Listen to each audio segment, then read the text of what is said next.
పదును లేని కత్తి, గుళ్ళు లేని పిస్తోలు. 3వ భాగం. ధర్మారావు తన గదిలో కాలు కాలిన పిల్లిలా తిరుగుతున్నాడు. క్షణక్షణానికి తలుపు వైపు చూస్తున్నాడు. చేతి గడియారం చూసుకుంటున్నాడు. తలుపు వరకు వెళ్ళి గడియ తీద్దామని అనుకుని తటపటాయించి మళ్ళీ వెనక్కు తిరుగుతున్నాడు. కాసేపటికి తలుపు తట్టిన చప్పుడైంది. ఎవరు అని ధర్మారావు లోపల నుంచి అడిగాడు. నేను డిటెక్టివ్ యుగంధర్ని అని యుగంధర్ అనగానే ధర్మారావు మొహం వికసించింది. తలుపు తీశాడు. యుగంధరు, రాజు తలుపుకు అవతల నిల్చున్నారు. రండి రండి, థ్యాంక్ యూ వెరీ మచ్ అని ధర్మారావు అన్నాడు. ఆ ఇద్దరు డిటెక్టివ్లు గదిలోకి రాగానే తలుపు మూసి గడియ పెట్టాడు ధర్మారావు. కూర్చోండి అని గది మధ్య ఉన్న సోఫాలు చూపించి జేబులో నుంచి ఓ కవర్ తీసి యుగంధర్కిచ్చి, పొద్దున్న పోస్ట్లో వచ్చింది, రూమ్ బాయ్ తెచ్చిచ్చాడు అని ధర్మారావు అన్నాడు. యుగంధర్ ధర్మారావు అందించిన కవర్ తీసుకుని పరీక్షగా చూశాడు. Y Dharmarao, room number 117, Rose Hotel, Mount Road, Madras అని ఆ కవర్ మీద రాసి ఉన్నది. కవర్ ఒక పక్కన చింపి ఉన్నది. కవర్లో ఉన్న కాగితం బయటకు తీశాడు యుగంధర్. అరఠావు తెల్ల కాగితం అది. హత్య చేయబడ్డ వెంకట్రాజు నీకేమవుతాడో తెలుసుకో, అతనెందుకు హత్య చేయబడ్డాడో తెలుసుకో, అప్పుడు నువ్వెందుకు హత్య చేయబడతావో తెలుస్తుంది అని అందులో రాసి ఉన్నది. యుగంధర్ ఆ వాక్యాలు 2 సార్లు చదివి రాజుకు అందించాడు. రాజు చదివి మడిచి కవర్లో పెట్టి, వెంకట్రాజు హత్య గురించి పత్రికల్లో పడింది అని అన్నాడు. ధర్మారావు తల ఊపి, అవును నేను చదివాను, అందుకే గాభరా పడ్డాను అని అన్నాడు. ఎవరతను, ఎందుకు హత్య చేయబడ్డాడు అని యుగంధర్ అడిగాడు. పత్రికల్లో ప్రకటించిన వార్తల్లో వెంకట్రాజు హత్యకి కారణం తెలియజేయలేదు. కత్తితో పొడవబడ్డాడని మాత్రం రాశారు. అతను గవర్నమెంట్ ఆఫీస్లో లోయర్ డివిజన్ గుమాస్తా అని రాజు అన్నాడు. ఈ కేసు ఎవరు దర్యాప్తు చేస్తున్నారు అని యుగంధర్ అనగానే, స్థానిక పోలీసులు దర్యాప్తు ప్రారంభించాలని పత్రికల్లో ఉన్నది, కానీ ఈ పాటికి క్రైమ్ బ్రాంచ్కి ఒప్పగించుంటారు అని రాజు అన్నాడు. యుగంధర్ లేచి వెళ్ళి ఫోన్ తీసి క్రైమ్ బ్రాంచ్ ఆఫీస్కి ఫోన్ చేసి, హలో, యుగంధర్ స్పీకింగ్, ఇన్స్పెక్టర్ స్వరాజ్యరావుకి కనెక్ట్ చేయండి అని అన్నాడు. క్షణంలో ఇన్స్పెక్టర్ స్వరాజ్యరావు, హలో యుగంధర్, ఏమిటి విశేషం, ఎవరైనా హత్య చేయబడ్డారా అని నవ్వుతూ అడిగాడు. త్యాగరాయ నగరంలో వెంకట్రాజు అనే అతను హత్య చేయబడ్డాడట.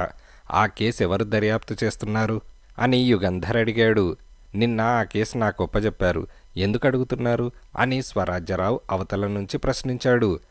మీరు ఆఫీస్లో కొంతసేపు ఉంటే నేను వస్తాను అని యుగంధర్ అనగానే, మీరు వస్తానంటే ఉంటాను అని స్వరాజ్యరావు అన్నాడు. అయితే వెంటనే బయలుదేరి వస్తాను అని యుగంధర్ రిసీవర్ హుక్ మీద పెట్టేశాడు. ధర్మారావు వైపు తిరిగి, వెంకట్రాజు మీకు తెలుసా అని అడిగాడు. ధర్మారావు తనకు తెలియదని తల తిప్పి, ఈ ఉత్తరంని సీరియస్గా తీసుకోవాలంటారా అని అడిగాడు.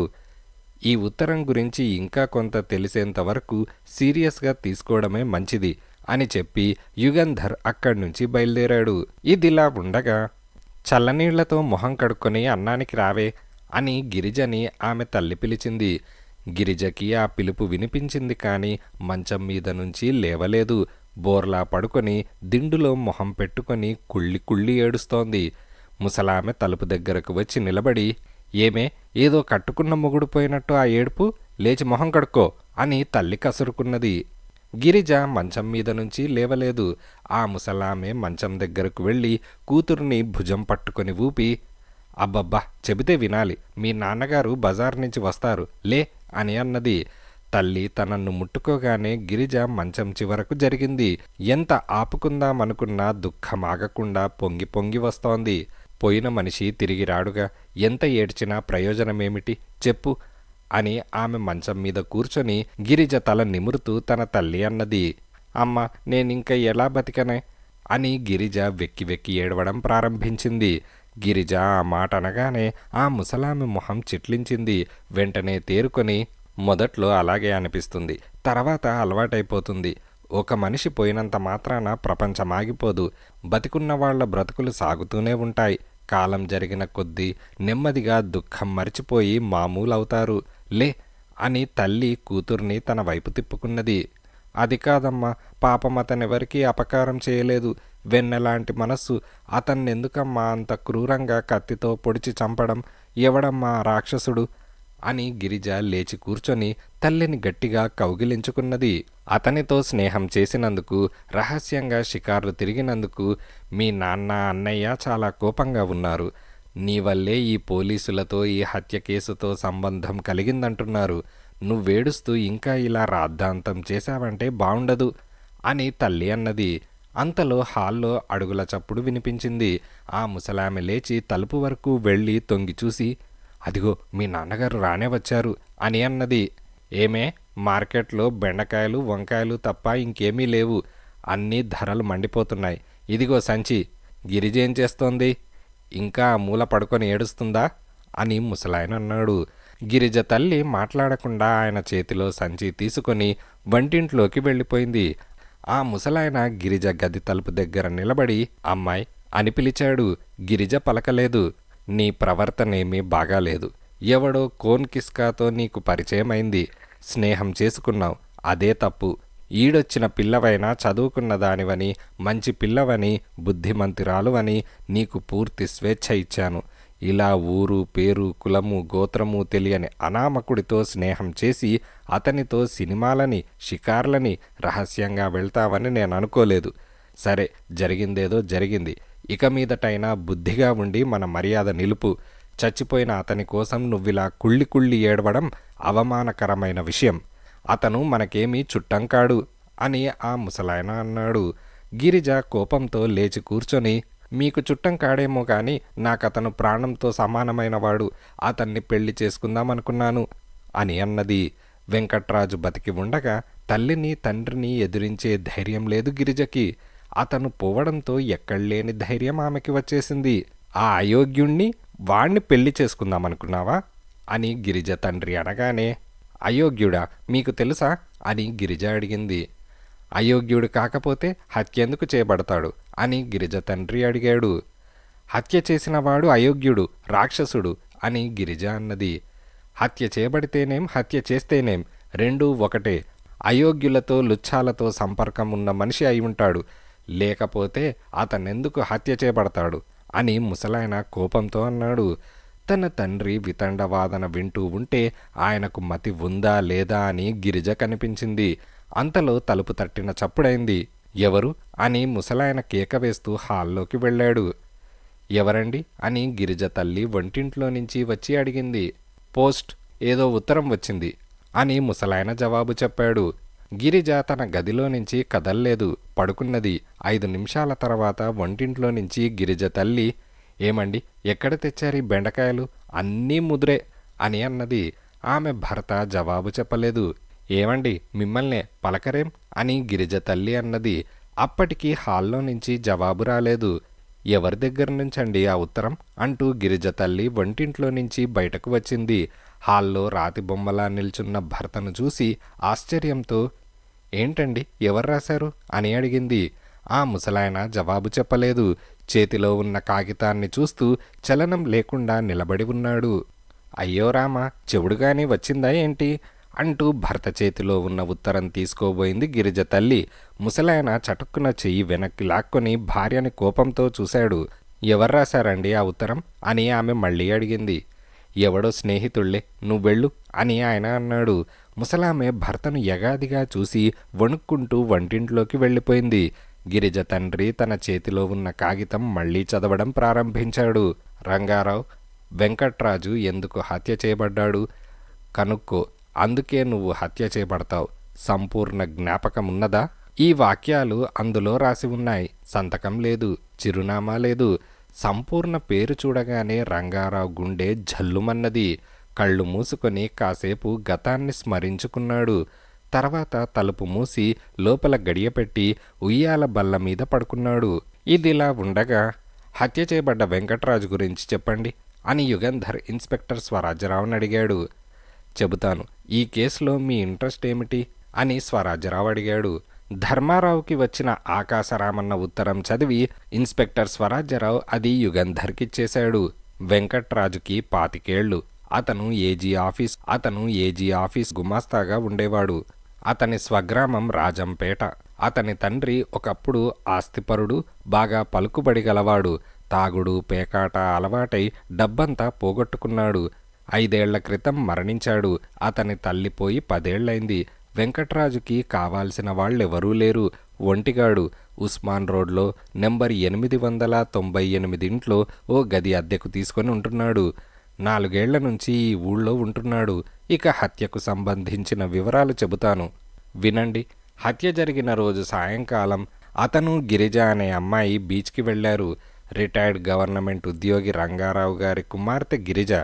గిరిజ అన్న కృష్ణమూర్తి మెడికల్ రిప్రజెంటేటివ్గా పనిచేస్తున్నాడు. గిరిజకి వెంకట్రాజుకి ఉన్న స్నేహం ఆమె తల్లిదండ్రులకు తెలియదు. వాళ్లకు చెప్పకుండా ఇద్దరూ పెళ్లి చేసుకోవడానికి నిశ్చయించుకున్నారు అని స్వరాజ్యరావు వివరాలు చెబుతున్నాడు. యుగంధర్ అడ్డు వచ్చి, వాళ్లకు చెప్పకపోవడం ఎందుకు అని అడిగాడు. రంగారావు గారి అక్క కొడుకు బొంబాయిలో ఉద్యోగం చేస్తున్నాడట. గిరిజన అతనికిచ్చి పెళ్లి చేయాలని అనుకున్నారట.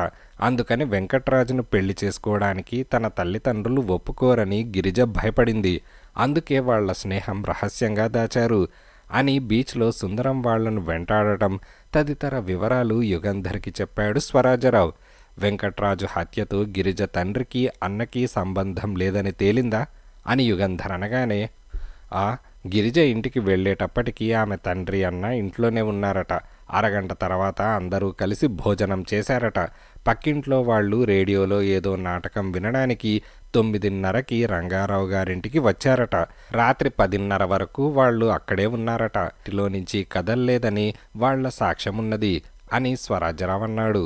సుందరానికి కూడా ఈ హత్యతో సంబంధం లేదని తేలిందా అని యుగంధర్ అనగానే, సుందరం వెంకట్రాజుని హత్య చేయడానికి కారణం కనిపించలేదు. అతనికి వెంకట్రాజుకి అంతకుముందు పరిచయం ఉన్నట్లు ఏ సూచన లేదు. వెంకట్రాజు హత్య చేయబడినప్పుడు అతని ఒంటి మీద చొక్కా కూడా లేదు. కనుక డబ్బు దొంగలించడానికి హత్య జరగలేదు. ద్వేషమో మరే ఇతర కారణమో అయి ఉండాలి. సుందరం నిజమే చెప్పాడనిపించింది అని స్వరాజ్యరావు అన్నాడు.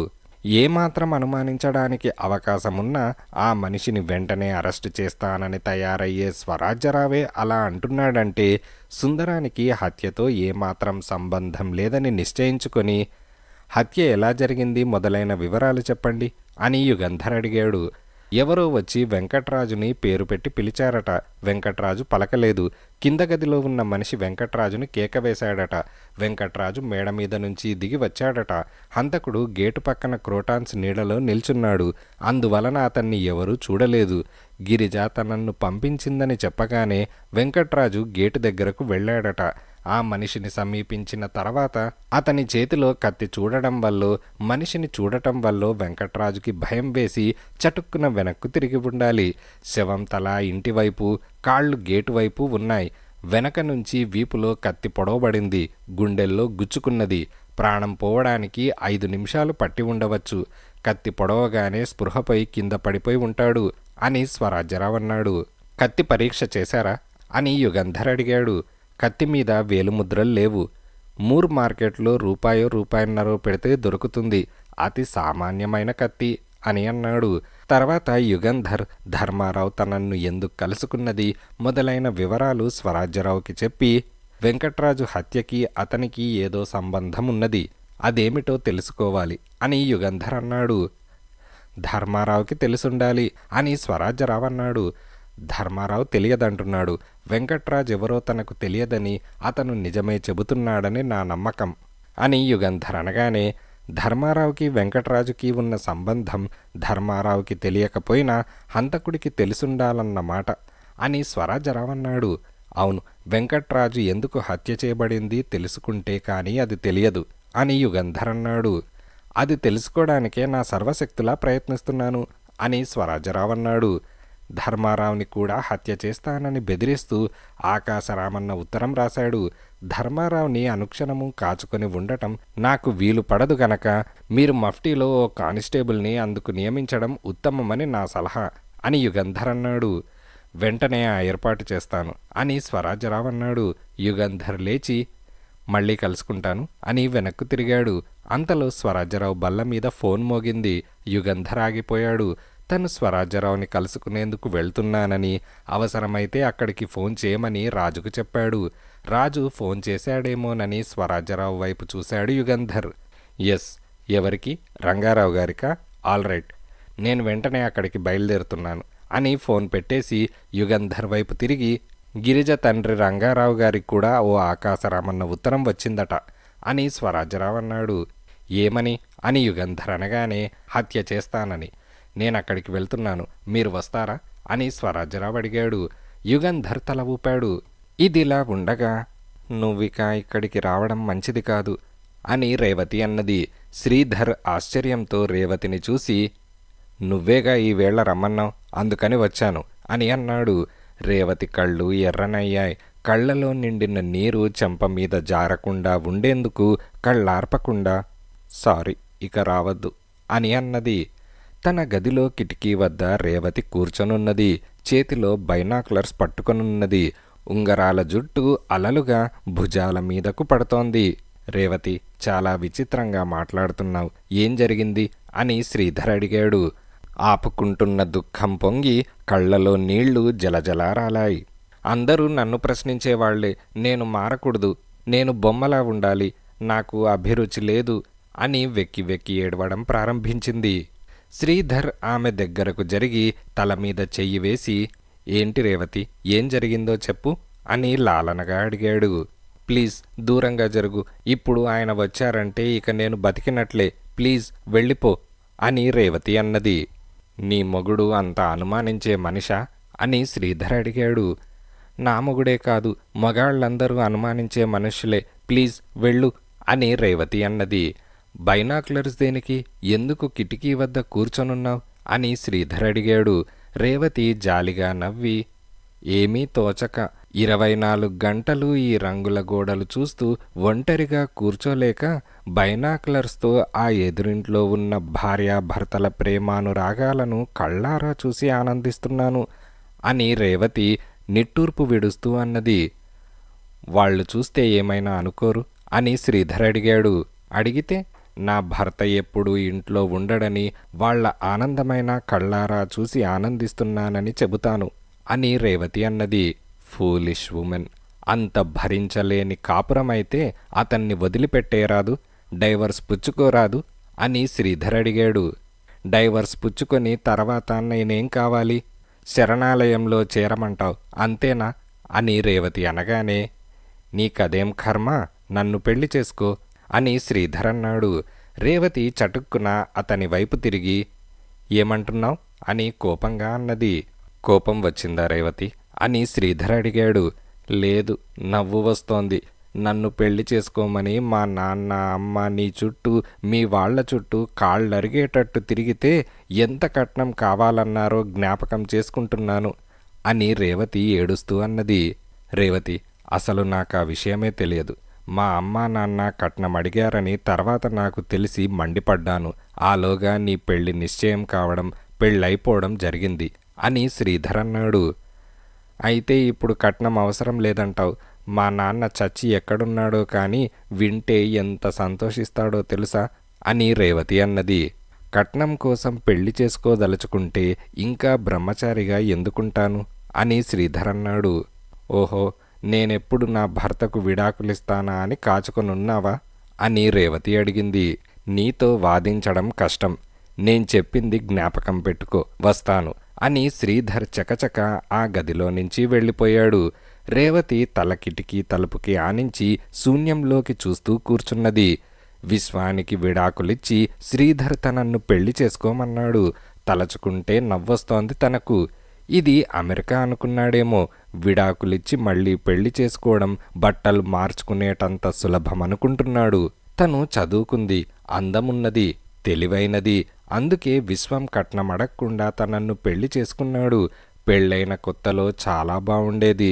తనన్ను విడిచి ఆఫీస్కి వెళ్ళడమే అతనికి చాలా కష్టంగా ఉండేది. కానీ క్రమేణా మనిషి మారాడు. తన మీద ఇష్టం పోలేదు, తన మీద ఆకర్షణ తగ్గలేదు. కానీ డబ్బు మీద ప్రీతి ఎక్కువైంది. చాలా డబ్బు సంపాదించాలని ఆశ కలిగింది. ఎంతో కష్టపడి పనిచేస్తున్నాడు. వ్యాపారం బాగా వృద్ధి చేశాడు. బాగా సంపాదిస్తున్నాడు. ఇల్లు కొన్నాడు, కారు కొన్నాడు, తనకు నగలు, ఖరీదైన బట్టలు కొన్నాడు. కానీ తనకు భర్తతో సాంగత్యమే కరువైపోయింది. పొద్దున్నుంచి ఆఫీస్లో పని చేసి చేసి అలసిపోయి ఇంటికి వచ్చి సొమ్మసిల్లి నిద్రపోయే భర్తకు బ్యాంకులో ఉన్న డబ్బు చూసి తను సంతోషించవలసిందే కానీ తనకు వేరే సుఖం లేదు.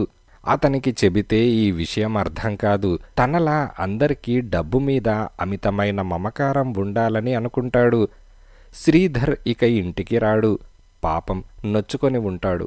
మంచివాడు. సుఖం లేకపోయినా కనీసం తనకు మానసిక క్షోభ, ఇంట్లో అశాంతి లేకుండా ఉంటే చాలు. అందుకే అతన్నిక ఇంటికి రావద్దన్నది తను. రేవతి బైనాక్లర్స్ కళ్ళ ముందు పెట్టుకొని ఎదురింట్లోకి చూసింది. ఎదురింట్లో అతను బల్ల దగ్గర కుర్చీలో కూర్చొని ఏదో చదువుకుంటున్నాడు. కాఫీ కప్పు తీసుకొని అతని భార్య వచ్చి పక్కన నిలబడింది. అతను భార్యను గమనించలేదు. ఆమె అతని జుట్టులోకి వేళ్లు పోనిచ్చి మొహం పైకెత్తింది. అతను నవ్వి ఆమె చేతిలో కప్పు అందుకున్నాడు. కప్పు బల్ల మీద పెట్టి భార్య నడుం చుట్టూ చెయ్యి వేసి తన ఒళ్ళోకి లాక్కున్నాడు. ఆమె ఏమో అంటోంది. బహుశా కాఫీ చల్లబడిపోతుందంటుందేమో. అతను నవ్వి ఆమెను ముద్దు పెట్టుకున్నాడు. బైనాక్లర్స్ పట్టుకొని రేవతి వాళ్ళని చూస్తుందని వాళ్లకు తెలియదు. తెలిస్తే ఏం చేస్తారో. సిగ్గుతో దూరంగా జరిగిపోతారేమో. ఆమె కాఫీ కప్ అందుకొని అతని పెదవులకు అందించింది. అతను ఒక గుటక మింగి కప్పు ఆమె చేతిలో నుంచి లాక్కొని ఆమె చేత తాగించాడు. రేవతి ఇక చూడలేకపోయింది. బైనాక్లర్స్ కళ్ళ ముందు నుంచి తీసేసి విచారంగా శూన్యంలోకి చూస్తూ కూర్చున్నది. ఆ వేళ రాత్రి తన భర్త చాలా ఆలస్యంగా వస్తానని చెప్పాడు. అది నిజమో అబద్ధమో. శ్రీధర్ వస్తాడని తప్పు చేస్తుండగా ఇద్దరినీ పట్టుకోవచ్చని అనుకుని ఉంటాడు. అందుకే శ్రీధర్ని వెళ్ళిపోమ్మని చెప్పింది. ఇవాళ మనందరం ఏడుస్తున్నాం. మనల్ని ఏడిపిస్తూ వాళ్ళు సంతోషంగా ఉంటున్నారు. ఏ మనం ఒంటరిగా బతకలేమా? సార్, పోస్ట్ అన్న కేక వినపడి రేవతి కిటికీలో నుంచి తొంగి చూసింది. సైకిల్ పట్టుకొని పోస్ట్ మ్యాన్ మెట్ల దగ్గర నిల్చున్నాడు. దాసి ఉత్తరం తీసుకుంటుందని రేవతి కదల్లేదు. 2 నిమిషాలలో దాసి ఒక కవర్ కాగితం తీసుకొని మేడ మీదకు వచ్చి కాగితం మీద సంతకం పెట్టమన్నాడని చెప్పింది. ఎక్స్ప్రెస్ డెలివరీ ఉత్తరం అది. ఆ ఉత్తరం తన భర్తకు వచ్చింది. సంతకం పెట్టి దాసీని పంపించేసి కవర్ పరీక్షగా చూసింది రేవతి. సామాన్యంగా తన భర్తకు ఉత్తరాలు ఇంటడ్రస్కి రావు. ఎవరు రాసుంటారు?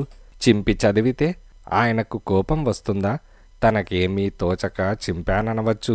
నెమ్మదిగా కవర్ చింపింది. ఓ అరఠావు కాగితం ఆ కవర్లో ఉన్నది. వెంకట్రాజు అనే అతను ఎందుకు హత్య చేయబడ్డాడో కనుక్కో. సంపూర్ణ అనే ఆమెను జ్ఞాపకం చేసుకో. అప్పుడు తెలుస్తుంది నిన్నెందుకు హత్య చేస్తాను. రేవతికి ఈ వాక్యాలు ఓ పట్టాన అర్థం కాలేదు. మళ్ళీ మళ్ళీ చదివింది. వెంకట్రాజు హత్య చేయబడ్డాడా?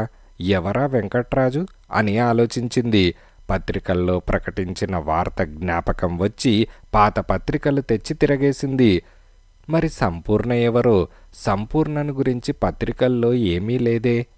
రేవతి ఒళ్ళు మండిపోయింది. తన భర్త సంపూర్ణ అనే స్త్రీతో సంబంధం పెట్టుకున్నాడన్న మాట.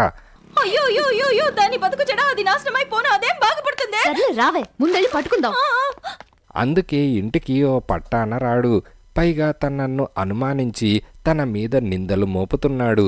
రేవతి హాల్లోకి వెళ్ళింది. టెలిఫోన్ రిసీవర్ తీసి తన భర్త ఆఫీస్కి ఫోన్ చేసి, హలో, నేను రేవతిని. సంపూర్ణ అనే ఆమె ఎవరండి అని తన భర్తను అడిగింది. సంపూర్ణ నాకు తెలియదు అని విశ్వమన్నాడు.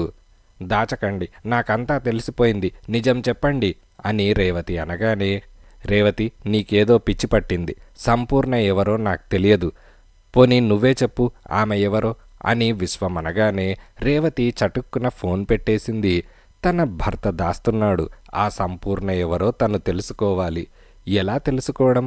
మళ్ళీ టెలిఫోన్ తీసి ఇంకో నెంబర్ తిప్పింది. హలో, శ్రీధర్ గారున్నారా అని అడిగింది. లేరని అవతల నుంచి జవాబు వచ్చింది. అతనింకా ఇంటికి వెళ్ళి ఉండడని తనకు తెలుసు. అయినా శ్రీధర్ వల్ల ఏమవుతుంది? అతనికి ఆఫీస్ పని ఉంటుంది. తన భర్తను అతను వెంటాడటం అంత సులభం కాదనుకున్నది. అంతలో ఓ ఆలోచన స్ఫురించింది.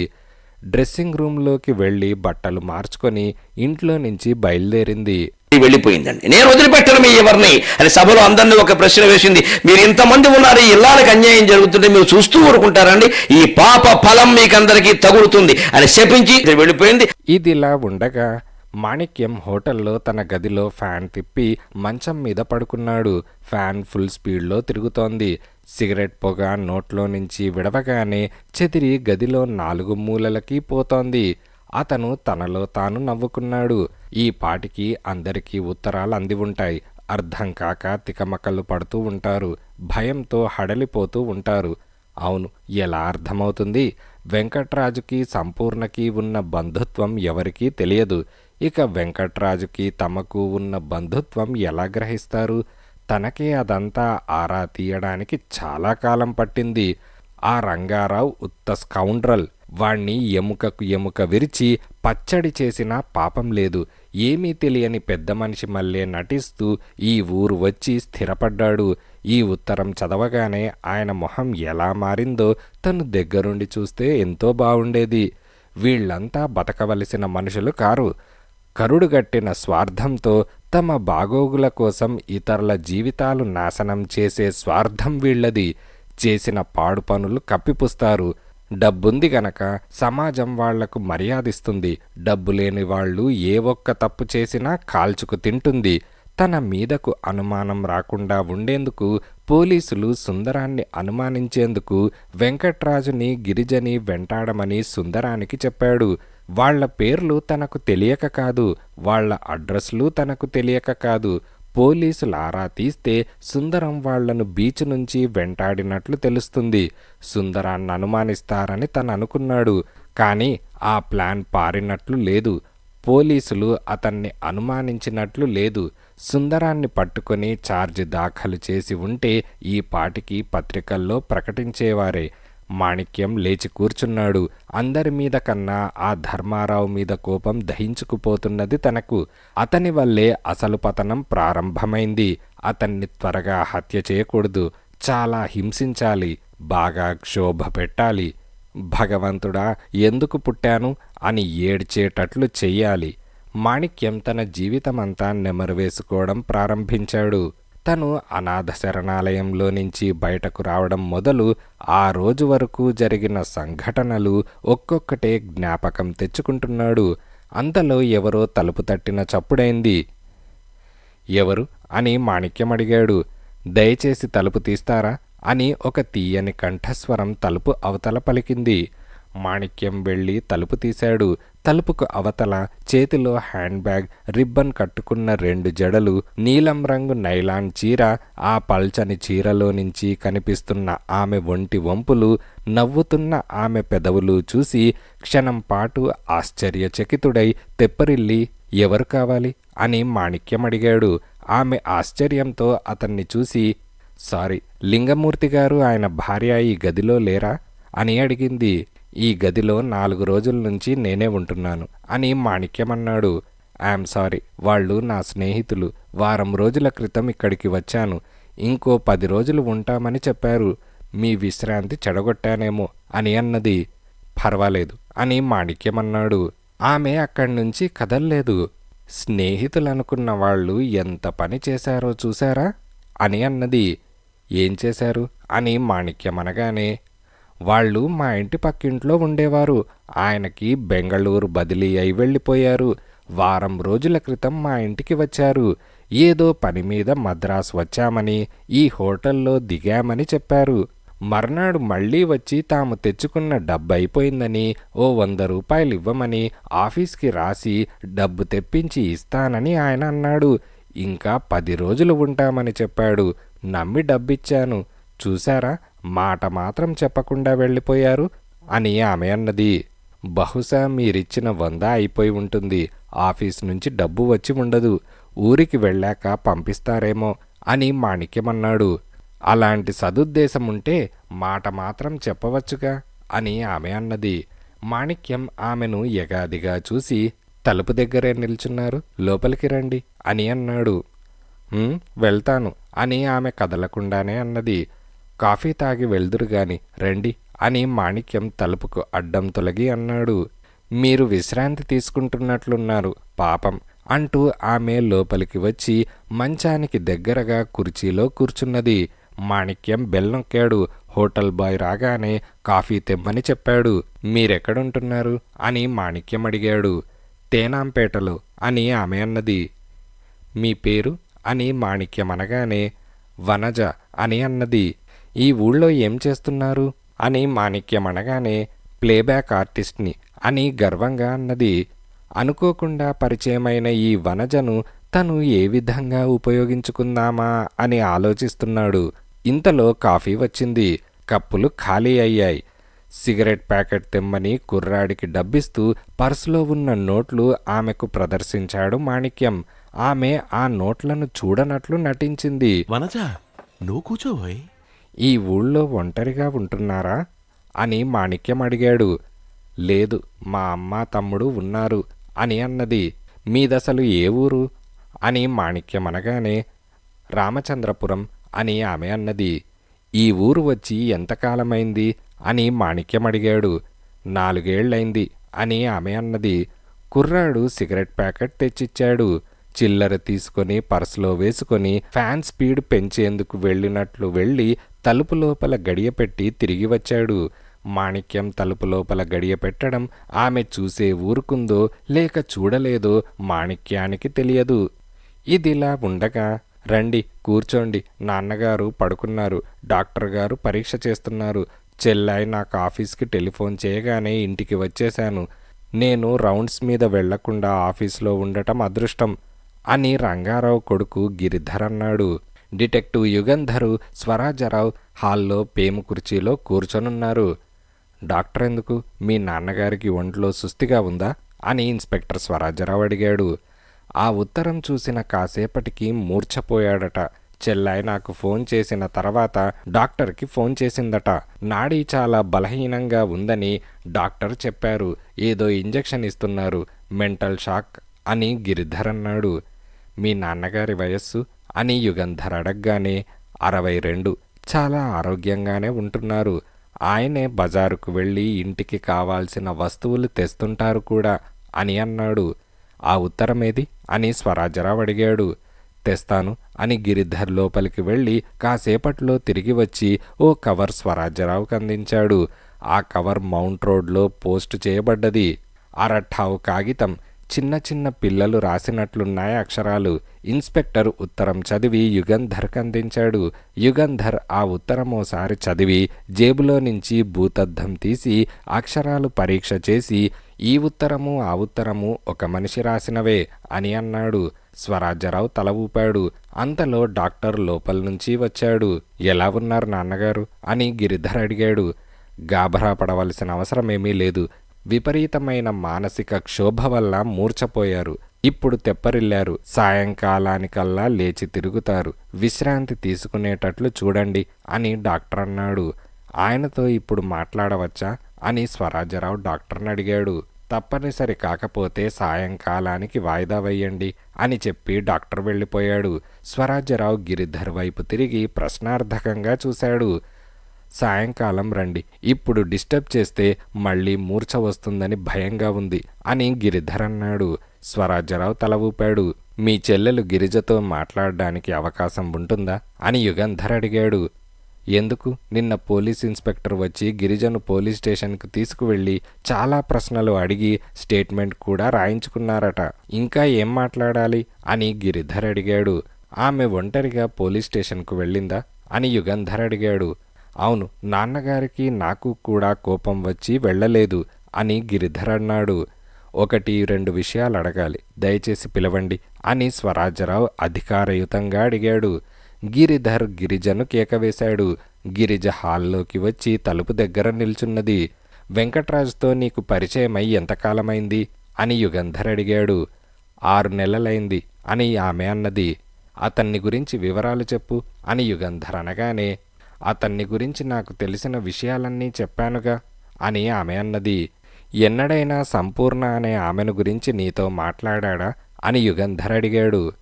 లేదు అని ఆమె అన్నది. అతని తల్లిదండ్రులను గురించి చెప్పాడా అని యుగంధర్ అనగానే లేదు అని ఆమె అన్నది. విచిత్రంగా ఉంది. అతన్ని పెళ్లి చేసుకునేందుకు నిశ్చయించుకున్నావు. మరి అతన్ని పుట్టు పూర్వోత్తరాలు తెలుసుకోవడానికి ప్రయత్నించలేదా అని యుగంధర్ అనగానే, అతన్ని గురించి తెలుసుకోవడానికి ప్రయత్నించాను, కానీ అతని తల్లిదండ్రుల గురించి తెలుసుకోవటానికి ప్రయత్నించలేదు అని గిరిజ అన్నది. అంతలో గిరి అని లోపల నుంచి కేక వినిపించింది. నాన్నగారు పిలుస్తున్నారు అని గిరిధర్ లోపలికి వెళ్ళిపోయి 5 నిమిషాల తర్వాత హాల్లోకి వచ్చాడు. నాన్నగారు లేచారా, ఎలా ఉన్నారు అని యుగంధర్ అడిగాడు. చాలా నీరసంగా ఉన్నారు అని గిరిధర్ అన్నాడు. మేం మాట్లాడడానికి వచ్చామని చెప్పారా అని యుగంధర్ అనగానే, చెప్పాను, మాట్లాడవలసిన అవసరం లేదన్నారు అని గిరిధర్ అన్నాడు. మాతో మాట్లాడడానికి నిరాకరించారా అని స్వరాజరావు అన్నాడు. గిరిధర్ తల ఊపి, ఆయన మీకు కంప్లైంట్ ఇవ్వలేదట, పోలీసుల సహాయం ఆయనకు అవసరం లేదని చెప్పారు అని గిరిధర్ అన్నాడు. ఇప్పటికే ఒక మనిషి దారుణంగా హత్య చేయబడ్డాడు. ఆ హంతకుడు హత్య చేస్తానని బెదిరిస్తూ మీ నాన్నగారికి ఉత్తరం రాశాడు. సహాయం అవసరం లేదనడం ఆశ్చర్యంగా ఉంది అని యుగంధర్ అనగానే గిరిధర్ జవాబు చెప్పలేదు. మా సహాయం అవసరం లేకపోతే పోనివ్వండి, ఆయనతో మాట్లాడాలి అని యుగంధర్ అన్నాడు. నాన్నగారు మాట్లాడవలసిన అవసరం లేదని చెప్పారు అని గిరిధర్ అన్నాడు. అంతలో మళ్ళీ గిరిధర్ అని పిలవడం వినపడింది. యుగంధర్ చటుక్కున లేచి కేక వినబడిన వైపు వెళ్ళాడు. యుగంధర్, లోపలికి వెళ్ళకండి అని గిరిధర్ అన్నాడు.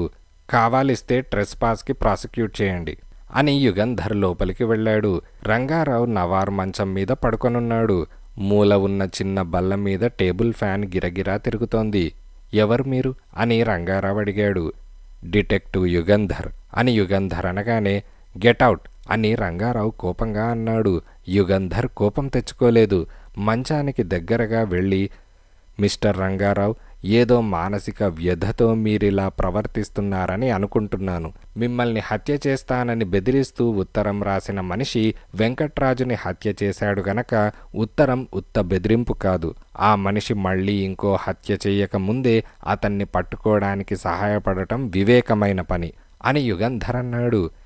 దయచేసి తక్షణం ఇక్కడి నుంచి వెళ్తారా అని రంగారావు అనగానే, సంపూర్ణ విషయం మీరు ఎంత దాచాలని ప్రయత్నించినా దాగదు, ఎలాగో బయటపడుతుంది అని యుగంధర్ అన్నాడు. అది ఉత్త బుకాయింపు. రంగారావు సంపూర్ణను గురించి మాట్లాడడం ఇష్టం లేక తనతో మాట్లాడడానికి నిరాకరిస్తున్నాడని యుగంధర్ ఊహించాడు. రంగారావు మొహం పాలిపోయింది. మొహం గోడవైపుకు తిప్పి పడుకున్నాడు. యుగంధర్కి జవాబు చెప్పలేదు. జబ్బుగా ఉన్న మా నాన్నగారిని మీరింకా ఇలా రొస్టు పెట్టారంటే లాయర్ని పిలవవలసి వస్తుంది అని గిరిధర్ తలుపు దగ్గరకొచ్చి అన్నాడు. యుగంధర్ నవ్వి, సరే వెళ్తున్నాను అని అన్నాడు. ఇదిలా ఉండగా, హలో, ధర్మారావు స్పీకింగ్ అని ధర్మారావు టెలిఫోన్ రిసీవర్ తీసుకొని అన్నాడు. హలో, నేను శారదని అని శారద అనగానే, ఆలోచించావా అని ధర్మారావు అడిగాడు. ఆలోచించాను. పలకవేరా? నాలో కొన్ని అభిప్రాయాలు స్థిరపడిపోయి ఉన్నాయి. ఏమిటో అవి? ఏమి లేదు. ఇంకా ఉంది. అదమ్మా సంగతి. ఏమరా పెద్ద మనిషి మొహాన్ని అలాగే అందాం. ఆత్మవంచన చేసుకోమంటావా? ఇంతకీ నువ్వనేదేమిటి? ఇంకా ఉంది. చిచ్చి, దౌర్భాగ్యుడా, వాడితో ఏమిటమ్మా?